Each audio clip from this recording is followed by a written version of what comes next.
আমি জল ঢোড়াও নই, বেলে বোড়াও নই, আমি একটা কোবরা, গোখরো আমি।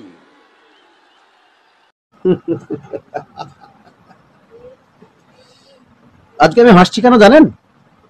আজকে হাসার একটাই মানে, আমাদের গৌরাঙ্গ চক্রবর্তী ওরফে মিঠুন চক্রবর্তী ভারতবর্ষ সিনেমার প্রায় প্রত্যেকটা ভাষাতেই তিনি সিনেমা করেছেন এবং লোককে এন্টারটেইন করেছেন। আমরা ছোটবেলা থেকে ওর সিনেমা দেখছি, ওর সিনেমা দেখে আমরা বড় হয়েছি, ওকে আমরা আদর্শ মনে করতাম। কি অনেক আনন্দ দিয়েছেন। আপনারা জানেন কি, তিনি আজও আমাদের আনন্দ দিচ্ছেন। কিভাবে? একদম মিথ্যে, সরাসরি মিথ্যে কথা। কোন বাঙালিদের মারা হচ্ছে সেটা বলুন। এগুলো কি দাদা? এগুলো দেখুন, এসবগুলো দেখতে হবে তো আপনাকে।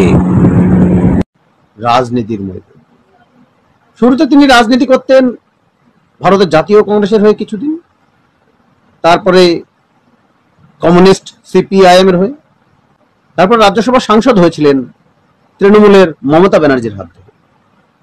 একটা লোভী লোক, সবসময় তিনি খবরে থাকতে চেয়েছেন, কিন্তু সারদা নারদার কথা বললে, টাকা আনতে যেতেন রাত্রি 1টা-1:30টার সময় লোক পাঠাতেন টাকা আনতে, সেগুলো আজ তিনি বিজেপির হয়ে সাফাই গাইছেন। আমাদের মতো পরিযায়ী শ্রমিক যারা আমরা ভারতবর্ষের বিভিন্ন স্থানে আমাদের নিজের দেশে কাজ করে খেতে পাচ্ছি না, বিজেপির হিন্দু মুসলিম ভেদাভেদের জেরে আমরা অবিভক্ত ভারতবর্ষে আমরা বিভক্তের আভাস পাচ্ছি। আমরা বাঙালি, বাংলা আমাদের মাতৃভাষা, আমরা এই ভাষা নিয়ে থাকি, এই ভাষায় আমাদের জন্ম। হতে পারে আমাদের পশ্চিমবঙ্গে কাজ নেই, কাজ কম, আমরা পশ্চিমবঙ্গ থেকে আমরা বিভিন্ন রাজ্যে গিয়ে কাজ করি, কাজ করছি।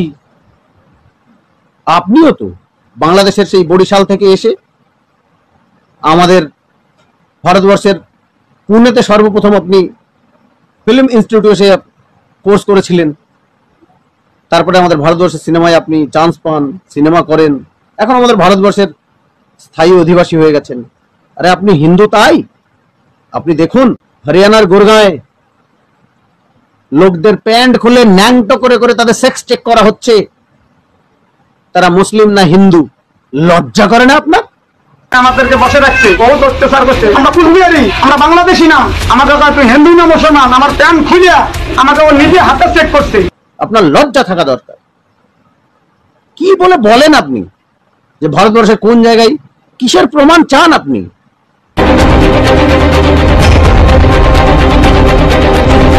গলার নলি কেটেছে, এখানে কপিয়েছে, কেটে পিস পিস করে বস্তাবন্দি করে ওকে নিয়ে খালে পুঁতে রেখেছে। আমার দিদির কাছেও অনুরোধ করছি যে দিদি, এই পরিযায়ী শ্রমিক বারবার এরকম খুন হচ্ছে, আপনারা একটু দেখুন। আপনাদের চাটখারি চ্যানেল গদি মিডিয়া আপনাকে বলে না? অন্য চ্যানেলগুলো দেখুন, লোকের চারিদিকের খবর দেখুন, তারপরে তো বুঝতে পারবেন আমাদের কি হাল, আমরা কি অবস্থায় আছি। আমার ছেলেকে ধরে নিয়ে গেছে পুলিশের ডকুমেন্ট ছাড়াও, আমাদের বাঙালি বলে আমার ছেলেকে তুলে নিয়ে চলে গেছে, কোথায় নিয়ে গেছে আমরা কোনো খোঁজ পাচ্ছি না। আমাদের বাঙালি বলে পুলিশে খুব, সরকার থেকে খুব অত্যাচার করছে। কি জানেন আপনি? সারদা নারদা থেকে বাঁচার জন্য আপনি বিজেপির হাত ধরেছেন। আমরা যারা আপনাকে আদর্শ মনে করতাম, তারা আজকে আপনাকে ধিক্কার দিচ্ছি। কেন জানেন? শুধু একটাই কারণ, আপনি চারিদিক দেখবেন না। আপনি তো জাত গোখরো। আপনি গর্তে থেকে বের হয়ে দেখুন দুনিয়ায় কি চলছে। বিজেপির গর্তে ঢুকে আপনি নিজেকে আজাদ মনে করছেন। না,